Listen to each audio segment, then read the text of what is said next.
Hello everyone, আসসালামু আলাইকুম। সবাইকে আশা করি আপনারা সবাই অনেক অনেক ভালো আছেন। তো আজকে আমি নিয়ে এসেছি আপনাদের সামনে মাছের ডিম রেসিপি।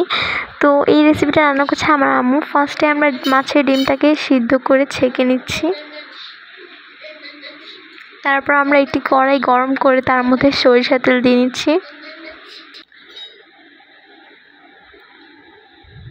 তারপর আমরা একটি বাটিতে তেঁতুল আর পানি মিক্স করে নিচ্ছি।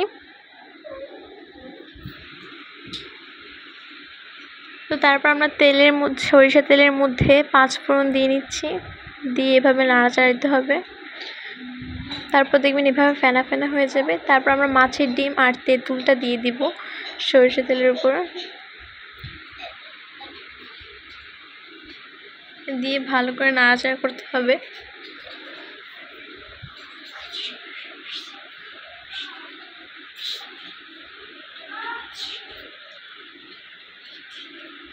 তো আমরা এখানে পরিমাণ মতো লবণ দিয়ে দিচ্ছি। তারপর আমরা দিয়ে দিচ্ছি পরিমাণ মতন হলুদের গুঁড়া।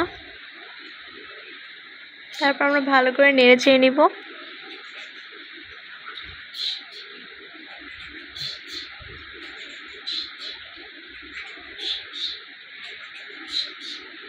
এরকম সেম পদ্ধতি রান্না করে দেখবেন, আপনারও মজা লাগবে। এটা খেতে পুরো আচারের মতো লাগে, এটা খেতে অনেক মজা লাগে। আপনারা প্লিজ অবশ্যই ট্রাই করবেন। তারপর আমার আম্মু দিয়ে দিল রসুন বাটা।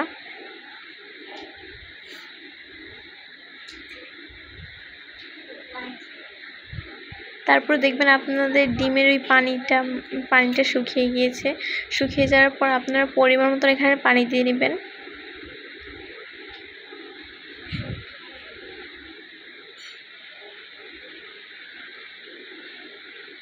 তখন ভালো করে নেড়ে চেড়ে আমরা কিছুক্ষণ হওয়ার জন্য রেখে দিব। এখানে আম্মু কিছু কাঁচামরিচ দিয়ে দিয়েছে।